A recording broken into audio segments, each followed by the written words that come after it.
in swing trading with Lawrence Eggleston called the Panther. He's known for this stuff. He's really good at it. He's actually doing a swing trading study hall for the Black Business School. That's going to be tonight. You guys will get a link sent out to you a little bit later on today. A lot of you are on the text list.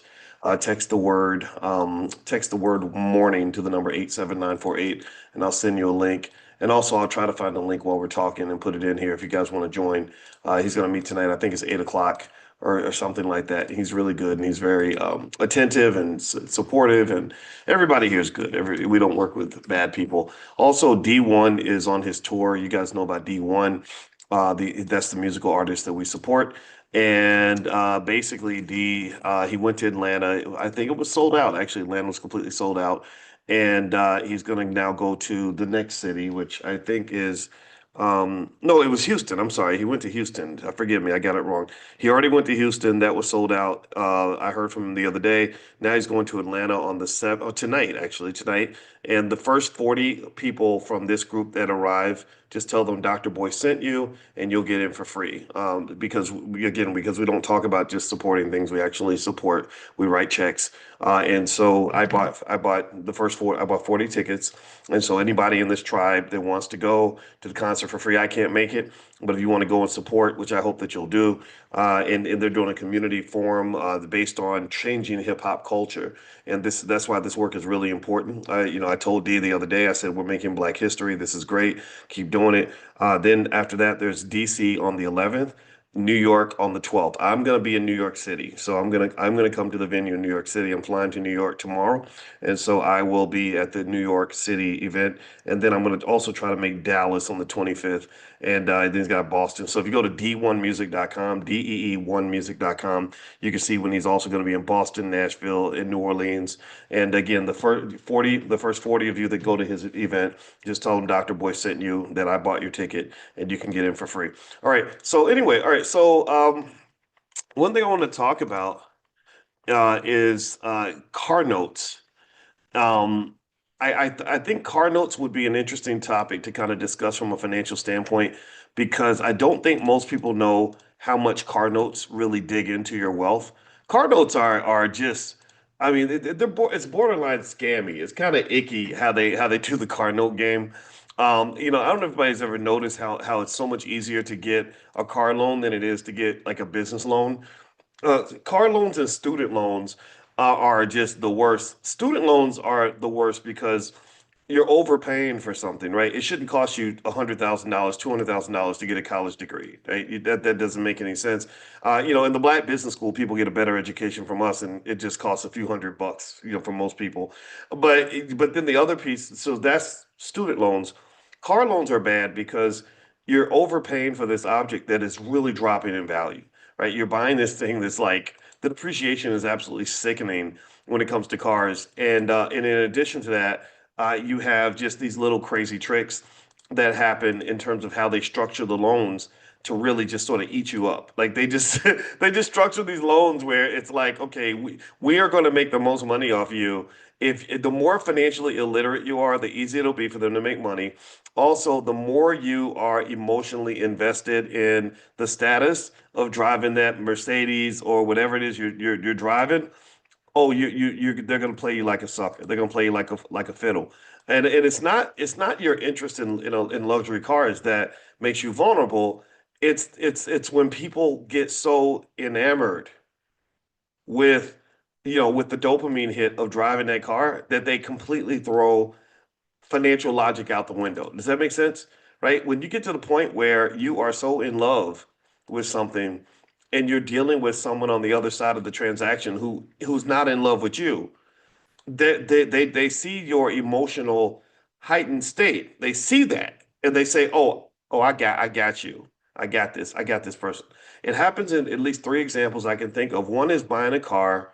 The other one is if you're in a relationship. Has anyone ever seen somebody in a relationship where they're just really in love with the person. Maybe again, when I studied, I told you I spent a lot of time studying the effect of dopamine and oxytocin on the brain. And there's something about women. Women, I don't know if there's more oxytocin receptors or whatever, but like if a man really makes you feel good, like a lot of women will just get to the point where they become almost hypnotized and controlled by him, right? And there are men that know that. There are men that will use that to manipulate women. And I know women can do that to men, right? Women, you show what you got, then a guy will let go of all his money.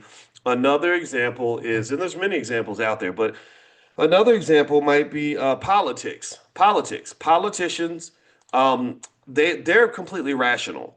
They're looking at they're calculating things. They're looking at the votes and the projections and the finances, and we get emotional around our politicians. We get to the point where we're like, "Oh Lord Jesus, I just love this politician so much," or "I'm just so afraid of their opponent that I'm going to do whatever this politician says."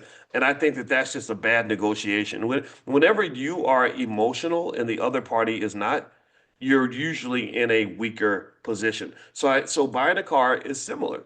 Somebody said Tracy says MAGA does that. The Democrats do that crap too. That's why they all do it. They all do it. And remember, you're talking to a guy who who dealt directly with the Obama administration, and I was completely appalled by the fact that I couldn't even get them to do things that they promised people they were going to do.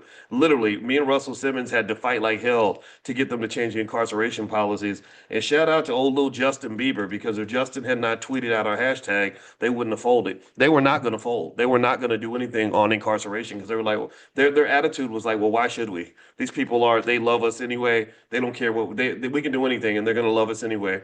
And I was so infuriated that I literally said, I ain't vote for none of y'all suckers ever again. I ain't never been no Republican. I ain't been no Democrat. I used to be a Democrat. Now I'm neither one, and I know people don't like it. People get mad at me, but I just tell them, I say, I'm sorry, but until I see real concrete evidence that the lives of black people are improving as a result of this stuff, I don't know what to do. I focus on the things that actually work. The things that work that I have seen are when black people have more money in their pocket. And that is something we are able to accomplish. You control the things you can control. You don't sit and get all emotional about the stuff you can't control. And I have to be thoughtful. I'm a 50-some-year-old man, so I have to be thoughtful about the things that I let rile me up. When you get riled up, your body's paying a toll for getting hyped up and pumped up, right? So I'm not going to get hyped up and pumped up over something that either I don't control or something that doesn't give me like some sort of fulfillment or satisfaction. So I get it when people get into the politics and all that. I look at the stuff that works. Here's what works. Um, the number one reason that black people are incarcerated socially is money. Most of you are many of you that are stuck. Money can usually free you from being stuck. Money is usually the barrier, the obstacle. That's the hurdle. That's the thing that has people signing up for slavery, signing their kids up for slavery because they have to get money. So the stock market is the number one wealth generator on the planet. That's where most of the money in this country comes from. I wrote my dissertation on the stock market. So I not only do I understand it, I know it at a level that is incomprehensible to most experts. I trained financial experts. That's how ninja level a doctorate in finance will make you. Like you just see things other people just it took years to see these things. Um, I said my goal is okay, if I can teach a few million black people about the stock market or at least get them curious enough to dig into it, then they will participate. And when they participate, they will have more money in their pocket. When they have more money in their pocket, they will be able to improve their lives directly, whether or not a politician shows up for them. When you have more money in your pocket, you can do right by your family, whether there's a Democrat in office or a Republican. When you have more money in your pocket, you're able to make decisions that reflect your values and not the values of your boss. And so the fact that we've achieved that goal is to me, that's beautiful. At that point, once you've got 50,000 in your investment account and you're feeling financially secure, I don't care who you vote for. I don't care who you vote for. I hear all the debates. I hear what the right wing says. I hear what the left wing says. Everybody in the middle, and like I hear all that. Right? I get it. There's truth in everything. There's truth in everything. I hear, I'm like, for example, the Democrat side of me is, understands like why you want to take care of poor people and why capitalism is just very bad for society and all that. But then the Republican side of me says, yeah, but I don't understand why you got people out here running up in stores and just taking stuff and nobody's stopping them. I kind of think you need some sort of penalty for that. I don't understand that. That doesn't, maybe I'm just an old man who doesn't get it, but I don't understand criminal free-for-alls. Like just some guys in an Apple store grabbing everything off the shelves and nobody stopping him. I'm like, man, I don't know. I don't even understand a world where that even makes sense, right? And so, or if you ask me about something like abortion, I say, look, I've never told a person that they should feel bad for getting one, but I know that I have a personal reason that it doesn't really work for me because they told my mother to get one, and I kind of like living. I kind of like the fact that I got a chance to live. So everybody has their personal experience. That's my point. Everybody has their preference. And what I will say to you is that generally speaking, let's get back to, we're gonna get to the car thing again in a minute. But generally speaking, when you have more money in your pocket, when you have more generational wealth, when you have more income, when you have more financial security, you're better able to execute your vision of the world when you step out and make decisions. And most of there's that whole saying that says most politics is loyal. I'm sorry, local. Well, I take that to the extreme. I'm not talking about local like your city government or your county commissioner. I'm talking about local like in your own damn house. In your own house. That's as local as it gets. And if I'm the man of the house and I'm bringing in 100,000, 200,000 a year, and I've got investments and assets, I have a level of power that allows me to execute my vision in my house in the way that I want. If I don't want my kids leaving the house every day to go work for some white man, I can offer them a job because I have a business or because I have some resources or because I have some knowledge and understanding of economics. I can say, hey, look, don't feel like you have to abandon the black man and go chase the white guy stuff just because you think that I'm incompetent and I'm incapable of being what he is. I'm not incapable of being what he is. In many areas, I'm better than what he is. And I hate the fact this is where I get extra black on y'all. I'm sorry, but I hate the fact that we literally think that there are certain things that white people can do that black people can never do. That literally, well, I got to go get a job because I mean you ain't gonna help me pay no bills. Like that is so disrespectful. There's so many men I know. I talk to men who are like, yeah, my wife respects her boss more than she respects me. And when I say, why do you do that? She said, because my boss gives me money. And I'm like, that's crazy because money should not be the determinant of everything that you do. Money is, but I explained to him, I say, but money is also power. And let's get your money up. And because when I get your money up, I'm gonna get your respect up too. When it all comes to black women, I get your money up, I get your freedom up too. We can support each other better when we're all doing well instead of all of us having to sell each other out because somebody down the street has more money and more knowledge and more capability than we have. I got to go to work because you ain't gonna help pay these bills. Well, yes, I am, ma'am. Yes, Dr. Alicia. Yes, babe. How much you need? Let me write that check right now so you'll understand you ain't dealing with no punk. You're not dealing with no little boy. Don't you, and my wife knows this. Like she knows, like, no, I understand the assignment. The assignment is that we're in a competition. We're in a competition for our children. They want to buy your children. They're like, well, you can't do that with them, so we're gonna buy them. You can't give them a job, so we're going to hire them and let them work at our factories because, of course, you're Negroes. You can't actually employ your own kids. I mean, come on, that's grown up. That's grown folk stuff. Why don't y'all go twerk or something, or go put boots on the ground and line dance and swing your fans and all that? Because y'all ain't really out here trying to really compete economically because you don't have the ability to do that. Does anybody else get insulted by that? I don't know if anybody. I hope that I'm not the only person who finds that to be incredibly insulting. Pisses me off. It makes me angry every day.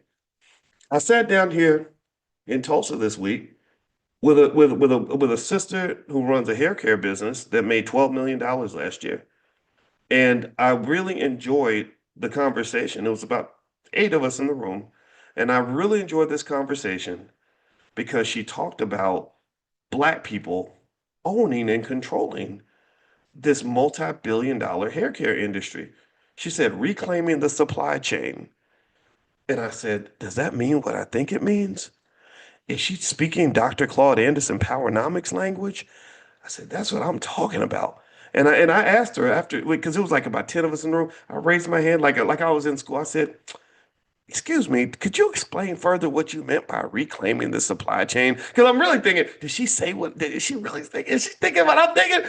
And she explained it. She said, we black people, black women in particular, are pouring billions of dollars into the hair care industry. Why the hell are there other people getting all the damn money? Who did that? How did that happen?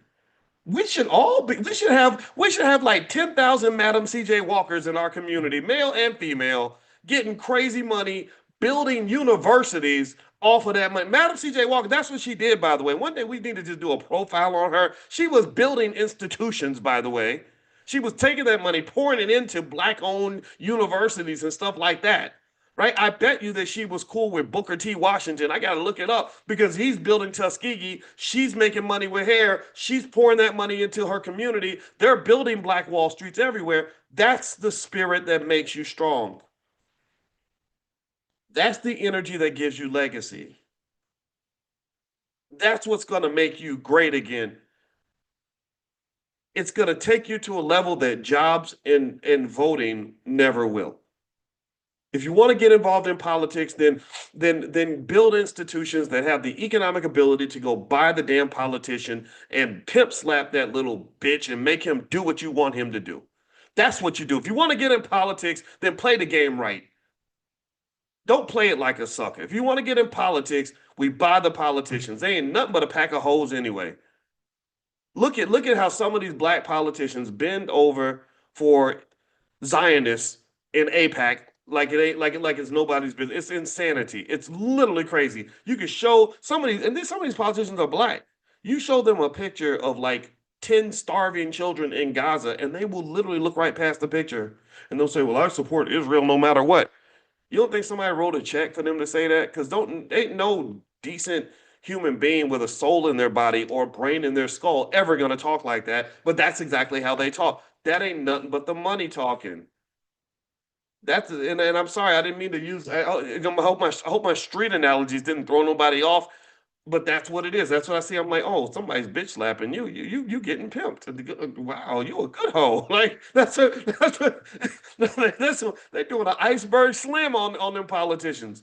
So at the end of the day, if you want to do politics, then do it the right way. Um, this like we're gonna like march and pray and vote. That just hasn't worked. There's not evidence you could show me to show me that it's been working. All right. So anyway, let me. Okay, why are they calling me? Give me 1 second, guys. My hotel is calling me. If you actually, you know what? Let me give you a link to something. Actually, I can't. I don't even have time to do that. So just give me 1 second. I'm gonna step off for 1 second because I gotta answer this phone real quick.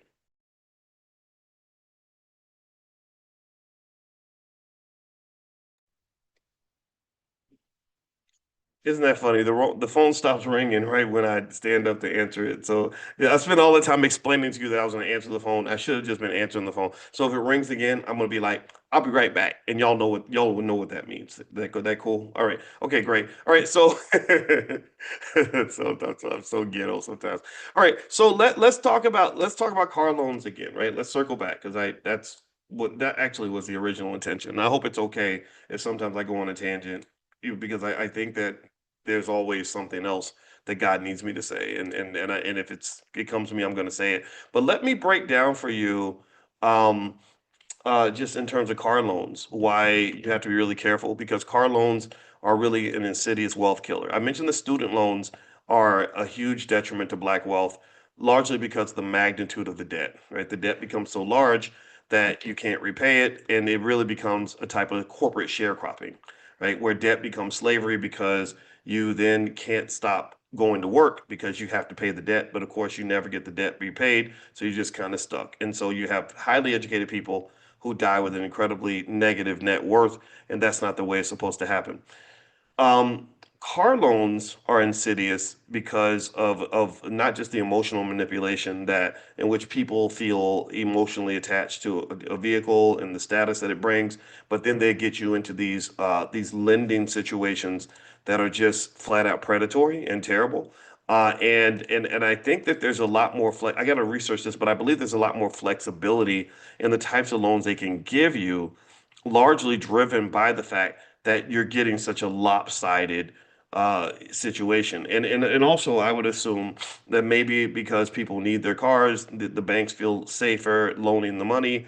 And also, it's just such a lopsided transaction. It's not something where you're getting an asset that's going up in value, you're getting an asset that's going down in value, but the loan that they give you, the amount that you repay is going to remain the same and grow with interest, but the value of the asset that you took the loan to acquire is going down in value. So that gap, that negative gap, becomes your debt, right? That becomes your contribution to society. So let me play for you this clip. I put this on my Instagram. My Instagram is Dr. Boyce Finance. If you want to follow me and check out some of the stuff that we have going on there. And I want to play this video. And this is a guy talking to a man who has a 26% interest rate on a Mercedes that has 170,000 miles on it. So here we go. Please tell me this is a joke, right? I'm just trying to figure out, how do you owe $25,000 on a Mercedes that has 170,000 miles? When I got out of high school, I wasn't really too smart about the car finances and stuff like that. It was pretty much blindly signed. It was a 26% interest rate. I got it from CarMax. Originally, the note was like 500 something plus the CarMax gear, stuff like that. So it went up to 600. After tax, 628 or 668. But you said you bought the car in 2021? Yeah, 2021. 4 years later, if you bought it for 25, how you still owe 25? How much do you have down? Credit score 580. Now I don't have anything really down. I'm like an Amazon driver. Time being, just use the car and just be careful if they're going to pick it up. But I mean, if that's your only mode of transportation, hustle for a year or two, get your credit up. And then, when you have a 700 credit score, you climb the Amazon ladder and go get a car, nice car. But right now, the situation is when people see luxury cars and high interest rates, they don't really think about getting it to this point. Bro, please tell me this is a joke, right? I'm just trying to figure out, how do you owe $25,000 on a Mercedes that has 170,000 miles? When I got out of high school, I wasn't really too smart about the car finances and stuff like that. It was pretty much blindly signed. It was a 26% interest rate. I got it from CarMax. Originally, the note was like 500 something. Okay. I want you to notice, I'm going to play it one more time, and I want you to catch something he said at the end. He said two things. He said, I was young coming out of high school, and that's another way predatory lending happens. It takes advantage of what they call asymmetries in financial literacy, right? So that's why young people, like 18-year-old college freshmen, things like that, are victims of predatory lending because they just don't have the financial intelligence, right? And really black people in general, because our educational systems are worse, things like that. And also, generally speaking, I think that there is kind of a concerted effort to keep financial literacy low in the population because it makes it easier for wealthy people to sort of line you up with these bad financial situations. And then the other thing he said blindly, I blindly signed. So what that says to me is that he was like every other freaking 17, 18-year-old kid who's excited to have a Mercedes, right? And so the worst thing that anybody could do is make it so that he could just sign a piece of paper and get the instant gratification of driving that car. That tactic actually was, anybody remember the movie Straight Outta Compton? And when Ice Cube, who's a friend of mine, when Ice Cube and DJ Yella and MC Ren and Dr. Dre were all given this contract, they weren't just given a contract to sign with Jerry Heller, who actually happened to be a member of the Jewish community. Who, they for some reason they love to run the hip hop music industry, but they didn't just get the contract. But when he got them to sign the contract, he got them, I think, what was it, brand new cars, and he gave them all. He put a check in front of them for a large amount of money, more money than they'd ever seen, and that was a deliberate manipulation of their dopamine levels. That was to get you excited about how much instant gratification you would have, and all you got to do is sign that piece of paper. And if you recall, and Kendall Green got it right, Ice Cube's the only one who walked away. He was the only one who actually committed to delayed gratification, who said, I'm not going to sign this deal because you're going to control us for the next 30 years.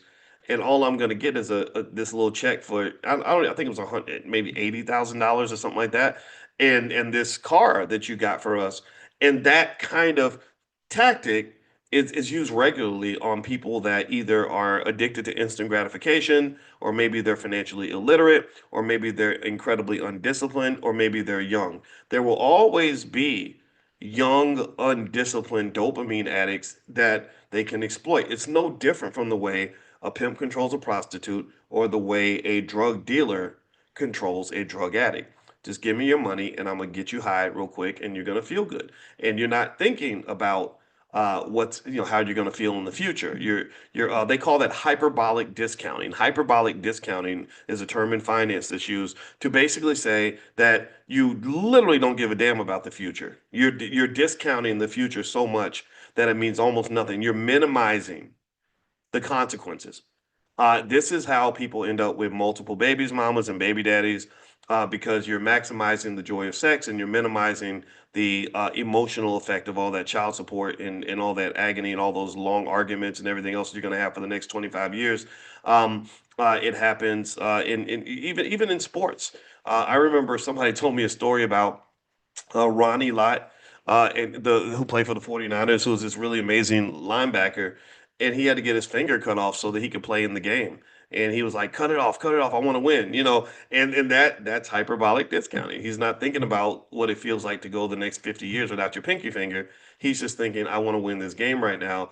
And unfortunately, a lot of the athletes, you see a lot of athletes now whose bodies are completely broken down, who are walking around like old men at the age of 40. Many of them have dementia, some heavy dementia symptoms, and it comes from the glory, the short-term glory of winning a Super Bowl, which again, that's very symbolic. That's just something someone just came up with to get people excited about.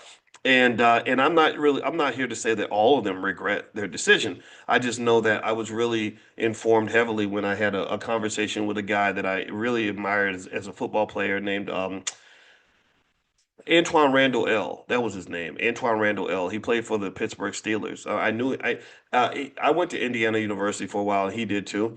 And I met him at a speaking engagement, and we were sitting there talking outside of the stage right before we were about to go on stage, and I was kind of sizing him up, and I was kind of looking. We're about the same size, and I just thought that I said, "My God, I could have played in the NFL. I didn't know that. I'm bigger than you, right?" And I was joking with him about it, but I asked him. I said, "So all these stories about the athletes having brain damage and all that." I said, "Is that common? Do a lot of athletes go through that?" This was at the beginning when they first discovered the CTE and all that.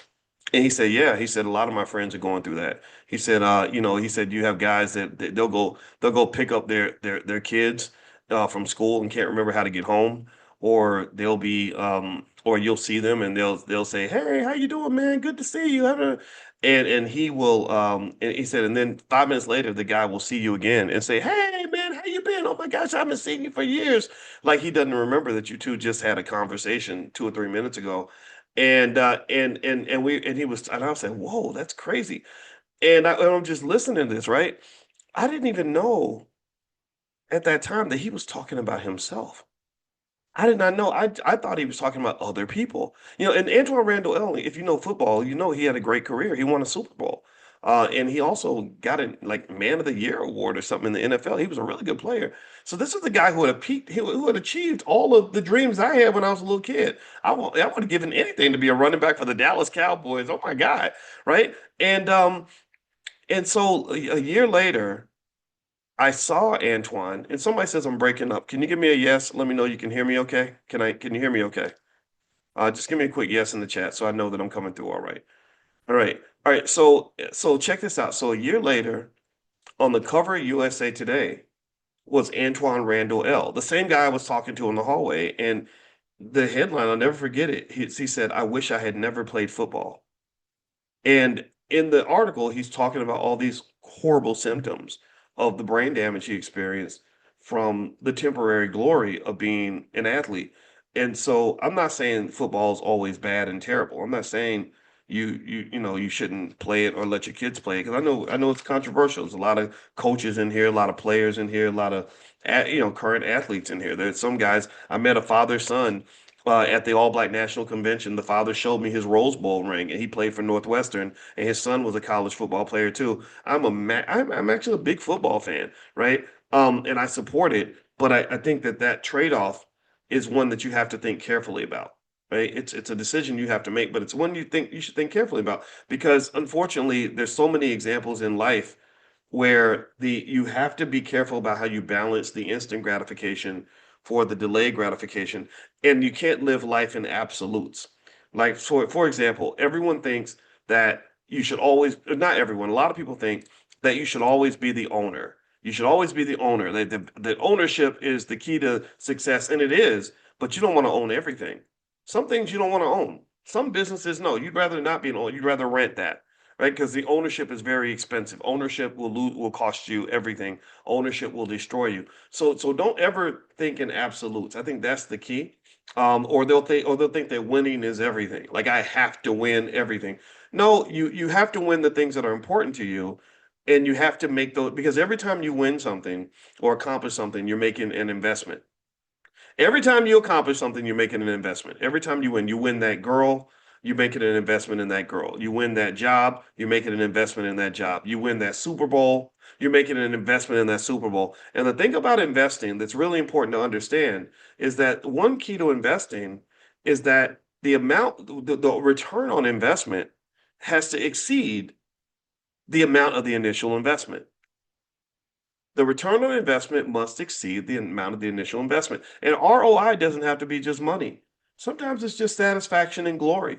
Like that's what a Super Bowl gives you. It gives you a little bit of money in the short term for sure. And if you max it out, it could give you more. But for the most part, it's really just the glory and the excitement of saying, I'm a world champion. That's very powerful. I get that. But even in those situations, if the cost gets too high, like if the cost of me winning that Super Bowl was that my children hate me for the next 40 years, and the cost was I had to take so many anti-inflammatories that now I'm going to be on dialysis at the age of 35, or the cost is that now I have so much brain damage that I can't even remember the names of my own kids. That is a bad investment because you invested more than your ROI. You had a negative ROI investment. Does that make sense? Does that make sense?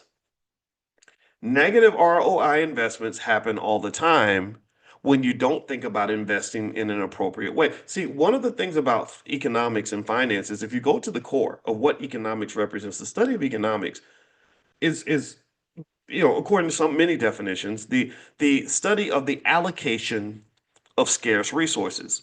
The allocation of scarce resources. What does that mean? That means that resources are scarce and you're picking and choosing, you're allocating, right? Like you're picking your battles basically. You say, I can't fight every battle.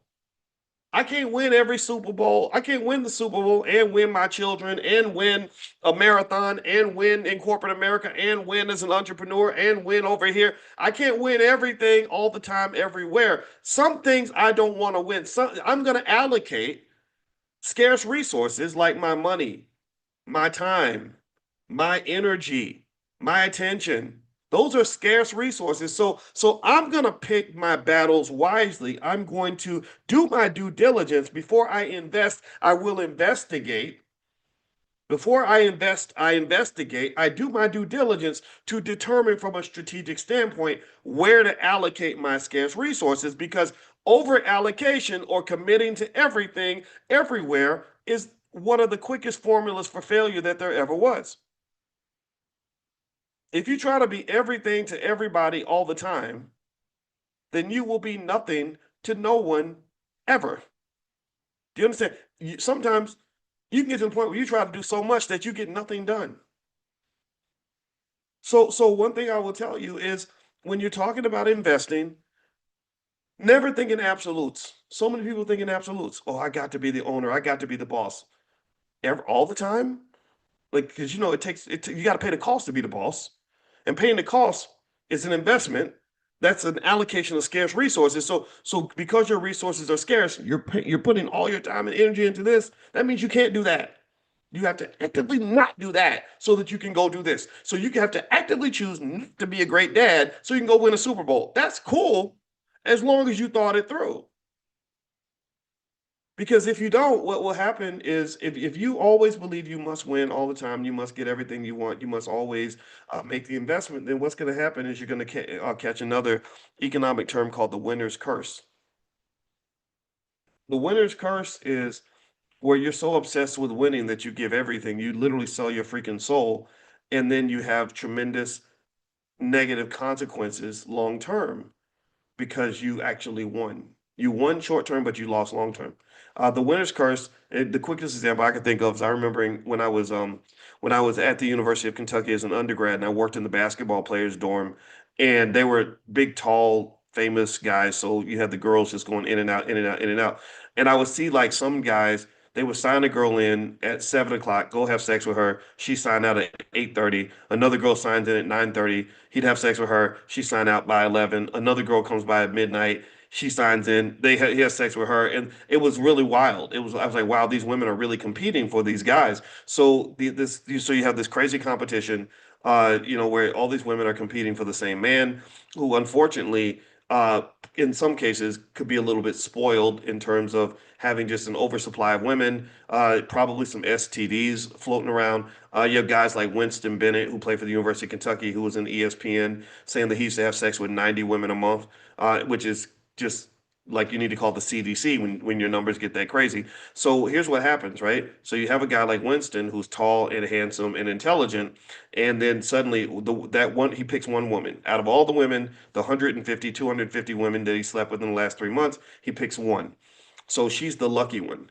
She's the winner, right? So now she's actually got the really insurmountable task of trying to figure out how to be married to a man who has sex with 90 women a month, who's used to that, right? Who's going to cheat on her on their honeymoon, which actually I'm saying these things actually happened. Well, during the honeymoon, he was sleeping with a lady on the cruise ship, right?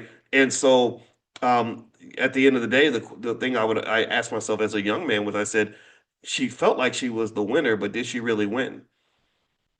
Right, because when you're choosing who to give your time to, your body to, your attention to, your love to, you're doing economics in a way. You're allocating a scarce resource. Don't ever think economics only has to do with money.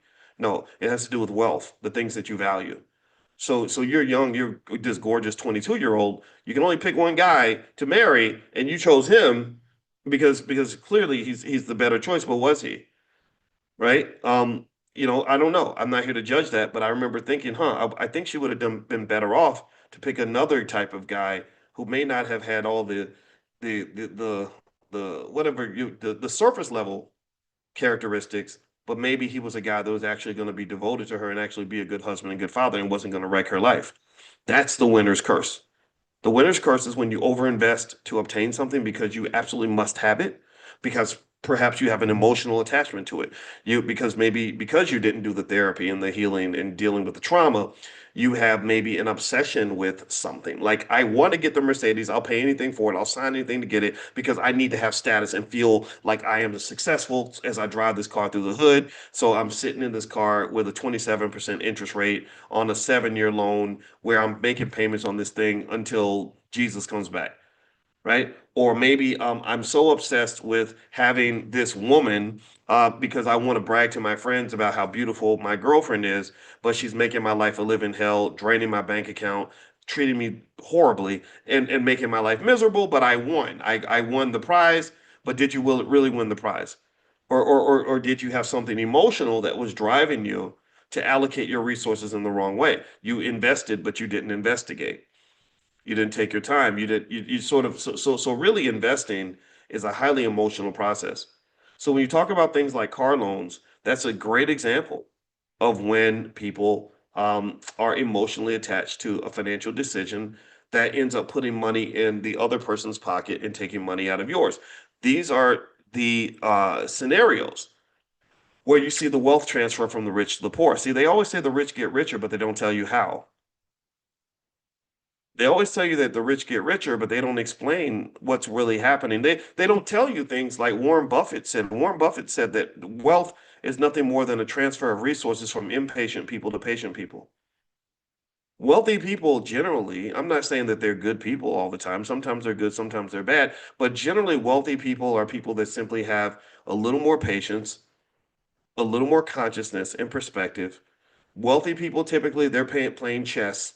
Everybody else is playing checkers, and they're watching the checkers players play. And as they play chess, they're positioning themselves to benefit financially from your next move. So when you're wealthy and you're planning for the next generation, then you're going to get a lot of your wealth, unfortunately, from the people that are only planning for Saturday night. They're thinking short term, you're thinking long term. Long term thinkers typically win. And long term thinkers are less likely to be victims of the winner's curse. They say, I like that, but I'm not going to do that because that's going to cause me to be in a really bad financial situation for the next 30 years. So let me make this other investment instead. So really, if you want to give your kids a gift, train them to be long-term thinkers. Help them logically process the long-term implications of everything that they do. And if they can get in the habit of doing that, if they get in the habit of saying, how's this going to affect me over the next 5 years? Even just 5 years, it doesn't have to be long. Just 5 years ain't nothing, right? If a person can literally sit back and make major decisions by saying, how's this going to feel 5 years from now? Or how's this going to feel a decade from now? You can conquer the world. You can really conquer the world. All right, so I'm gonna pull something up because I wanted to share some stats with you on car notes actually, because I kind of feel like it's sort of this crazy thing, and I think everybody should really process this. Um, okay, so first off, the car depreciation typically kills long-term wealth. I don't know if y'all know, new cars lose 20 to 30% of their value in the first year and 60% after 5 years. So, and luxury models drop even faster. So, if you want to drive a luxury car, it's easy. Just go get you like a really nice car that's 3 years old. 3 years is the number. That's what we picked. Me and my wife got a. I drive. If you saw my car, you would really think I spent big money on that damn thing. No, I didn't. I went to the lot and I was like, give me. I said, take me to your cars that are 3 years old.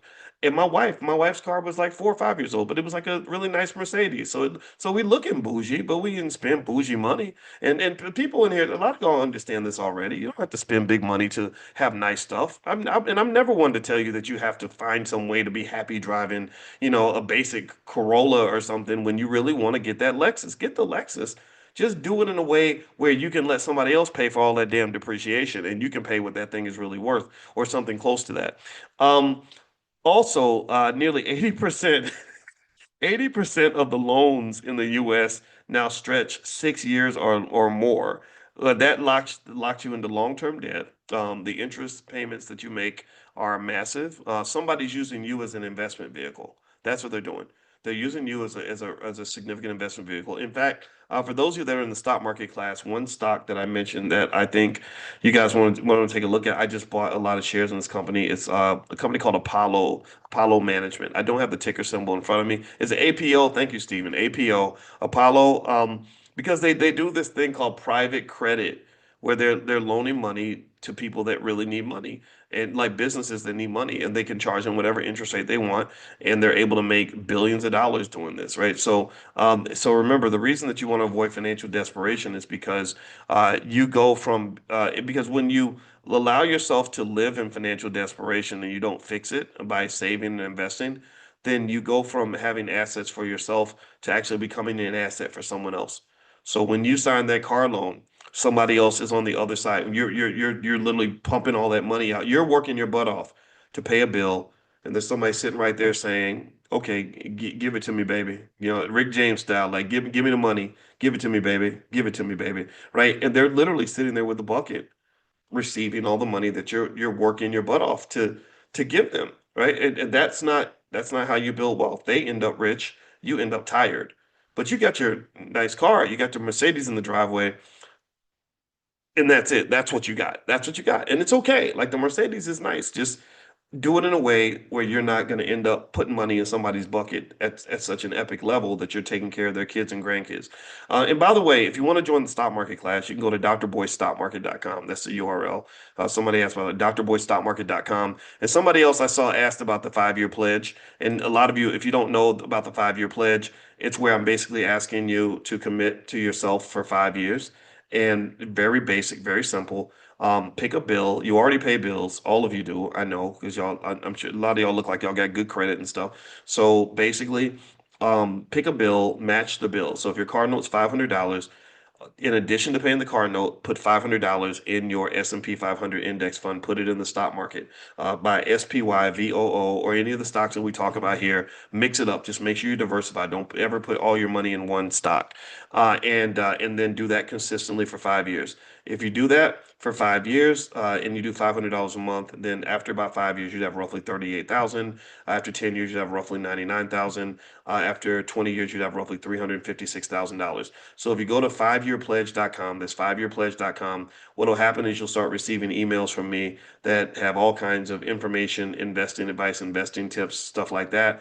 You should get emails from me. If you're not getting emails from me, then let me know, and I can make sure you're on the email list. And that's the idea. If you're in the ecosystem, we're talking about wealth, then you'll have more financial literacy than 95% of all people. I guarantee it, because I talk a lot and I like to share. So there we go. That's the 5-year pledge. It's 5yearpledge.com, and that's the number 5. So 5yearpledge.com, or sorry, it's the word 5. So 5yearpledge.com. Somebody could type that in there. I'd appreciate it. And Stephen Polk shared the link. So thank you, Stephen. And really, what I like about things like this is I like simple solutions that can have a big impact. So if theoretically we were able to get, 10 million black people to do the 5-year pledge, that would create an insane amount of black wealth, or in within 1 decade. If let me see here, let's see, what's that? 10 million. Let's say we just got 10 million black people, right? Not everybody, just 10 million. Not that I could get 10 million people to do anything, but I'm fantasizing here. But if you had 10 million black people, then that's what, 10 billion. That's how much is that? I think that's over $1 trillion in wealth that's created in a decade. That's your extra trillion. If all black people did it, then you're talking about 3.7 to $4 trillion in black wealth created in a decade. And also on top of that, you would really be talking about black people doing what we're supposed to do, which is to become the economic leaders of the earth, right? So if you agree with the pledge, if it makes sense to you, then put a yes in the chat. And I'm not asking you to pledge to send that money to me. I want you to send it to yourself, put it in that portfolio. That is the beginning of that generational wealth that you're going to have. And if you're wealthy, if you're doing well, if you got a high income, then don't just do 500. That's the 3 to 500 is kind of the base level. Remember, a lot of y'all got bills that are more than $500. So to me, if you can consistently pay a bill that's $500, why can't you consistently pay yourself $500? Do you understand? So this is not even just an exercise in economics. This is really a conversation about self-esteem. Self-esteem means I care about myself. I love myself. I want to do as well as the people that I'm supporting. And I'm sick and tired of us putting everybody else first. That don't make no damn sense. That's highly illogical. So and ain't nobody gonna fix the black community except black people. We know that. And this is a construction project. This is a self-esteem exercise. So keep paying everybody else. Pay your bills on time like you're supposed to. Keep your credit score up, but pay yourself first. Pay yourself first. Pay yourself first. All right, let's keep going. Um, a couple more things about car loans you should know before we finish. Number one, 1 in 5 trade-ins come in with negative equity. That means that people owe more than the car is worth. So 1 in 5 trade-ins have negative equity. Predatory interest rates hit hardest. Subprime borrowers often face APRs, annual percentage rates, of 14 to 20% or more, sometimes paying double the sticker price of the car over the 5-year loan. So somebody sells you a $50,000 car. After 5 or 6 years, you paid $100,000. If you ever wonder why the rich get richer, that's why. They have capital, and you are a capital investment. They say, hey, let's just let this person drive their car around and be happy, and they will pay us money to make them happy. Also, high income households that spend excessively on luxury vehicles typically are less likely to accumulate long-term wealth compared to peers who drive modest cars and invest the difference. So what that's basically saying is it doesn't mean, if you're doing well, it doesn't mean you can't have the Mercedes. It just means you have to be modest about it in terms of, or not have to be. You don't have to do nothing. You can do whatever you want. I'm not here to tell you what to do. But it's better to sort of say, okay, I'm going to efficiently fulfill this desire I have to drive a certain kind of car. Nothing wrong with that, but I'm not buying a brand new car. And the way I shop for cars, like I like nice cars. I'm gonna get a Corvette. I like Corvettes because Corvettes are just like they look like luxury cars, but they don't cost luxury car money. Corvettes are so much fun to drive. I rented one in LA in 2019. And that was when I went to go have a meeting with Will Smith's brother Harry, and we met twice. And I don't know why he wanted to talk to me twice, but we met twice within a week, and we sat and talked for hours. And I just really like the guy. He's super smart. Will Smith has a very smart family, and I had a Corvette, and he had a Bentley, right? Because he's Will Smith's brother, so of course he has a Bentley. And he pulls up in his Bentley, and of course it's like cool, like wow, look at that car. But I had my Corvette, and my Corvette got some looks too. I was like, I can keep up with you, but I'm gonna pay 150th of what you pay for that. But anyway, in all seriousness, though, the logic there is it's a cool car, but it's not going to cost me an arm and a leg, and I'm not getting anything brand new. I don't like brand new cars. Brand new cars, when I see a brand new car, I see inflation in the price, right? So I would almost say if you wanted to sort of fulfill your desire in an efficient way, get something that's like 3 or 4 years old. So I'm looking at Corvettes that are like 2020, 2021, 2018, 2019, stuff like that, right? And the last piece on that too is that here's the logic, the rich people logic of that, right? So you say, okay, my car note now, instead of it being what I can afford, let's say I can afford an $800 car note. Instead of paying 800 a month, I'm only paying four. That's $400, which I can put into my 5 year pledge over the course of 5 years, or let's say the gap's $500 because that makes the math easier. Over 5 years, I've got an extra $38,000 in liquid wealth for my family, roughly 38,000. What does that do? What does that mean? Well, that gives me a financial cushion. Okay, that gives me a cushion. That means I can endure, I can take financial shocks. See, the thing about economics too is that there are these things called shocks or black swan events. Black swan events are just kind of these things that happen that you just didn't expect, because life will always be life it's like this stuff where you're like, man, it wasn't on my bingo card that somebody in my household would get sick this year. I didn't expect that I was going to have to make this car repair right now. Right. I didn't know that I was going to have to move suddenly because my landlord did something or put me out or changed the rent or whatever. Right. And so really everybody needs to have some of that ability to absorb that shock. And the scariest thing about being an American is that most Americans are not trained to do this. They're just not like there are people who are more afraid of being out of style, fashion wise, than they are about being financially insecure. I know dudes that won't step out the house unless they're looking sharp. Right? I know women who won't leave the house without their hair being done. And I'm not judging any of that. I get that. But I'm sitting there thinking you're afraid of what your hair looks or like or what your clothes look like, but you're not afraid of what your bank account looks like. You're not afraid of what your credit score looks like. You're not afraid of what can happen if suddenly your boss gets rid of you and or you run into a bunch of financial problems.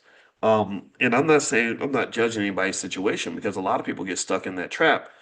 And I really believe they want you in that trap because it's much easier to control a population if people aren't independent and they have no options. Do you understand? If they have to keep turning to corporate America and turning to the government, then that allows them to achieve their goal, right? That's how you keep coming to work. After the pandemic, their biggest problems they couldn't get people to keep coming to work. That's why they told the government they said stop sending people checks because they're not going to come to work anymore. If they can make money and not do anything, they're gonna choose that because that makes sense. Why would you want to work for money when you can get it for free? So that's my thought for today. I hope this was helpful to some of you, or all of you. I hope. And thank you for joining me on Sunday. Just so you know, Lawrence Eggleston's swing trading class is tonight. You guys will get a link to join at a discount later on today. If you text the word morning to the number 87948, I can send the link. Text morning to the number 87948, and you will also be invited to this class every day. And in addition to that, if you want to train your kids and your family at home, just know we have a Black Wealth Mastery store with all kinds of stuff there. So I have a book called The 10 Commandments of Black Economic Power. You can get a copy of that at drboycebooks.com. It's an Amazon bestseller. Thank you guys for supporting the book. And also there are financial flashcards and workbooks for kids and stuff like that. So anyway, so if you want to go and get copies of the book, they're the discount rate. If you use the code morning70, all one word morning70, you can buy a lot of stuff at a low cost. And I know a lot of you are buying the stuff and reselling it to other people, maybe in your investment club or in your church or others that have an interest in black wealth. Not only do we allow that, but we actually encourage that. Like I completely encourage that in the sense that one, I need help like spreading these ideas, right? If you like these ideas, I hope that you will feel empowered to make sure everybody else is hearing it, right? But only do it if you really believe this stuff. If you really believe in it, then why not? Why don't we just share this with as many people as possible? Because that's how we're going to lift our community.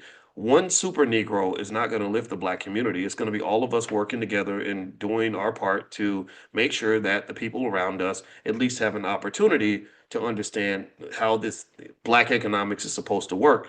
And so, so because I know that you have bills to pay, we make the books and stuff incredibly cheap. But we sell them at a markup to the point where we can make enough money to support the school. But it's okay for you to charge the retail price and resell the books, resell the flashcards, resell the workbooks. It's totally fine. Some of you have complete businesses built this way, and that makes me very happy because one of the most important aspects of economic strength is cash flow. And if you have that business that's generating the cash flow, that allows you to better execute your vision for building your family economic empire. You will do that. You will build that. But cash flow and financial security, cash flow gives you a chance to build wealth. Wealth gives you even more cash flow. So they then start to be like brother and sister. They're feeding into each other. You know, they become like a music group. Refus and Cece, they're on remember Living Color? Like they just feed off each other and make each other stronger and bigger over time. And then eventually you find that you're able to do things that you couldn't do before, right? So again, if you use that code morning70, write that down. That's your family can use that code. Go to drboycebooks.com. Most things will discount 70% when you buy them, and you can then buy them cheap from us, resell them to whoever you want. And in my view, the more people that are introduced to these ideas, the better off we'll be. So feel free to take advantage of that in any way that will help your family. All right, so take care, guys. I'm out of here. I hope you guys have a wonderful day. You'll hear from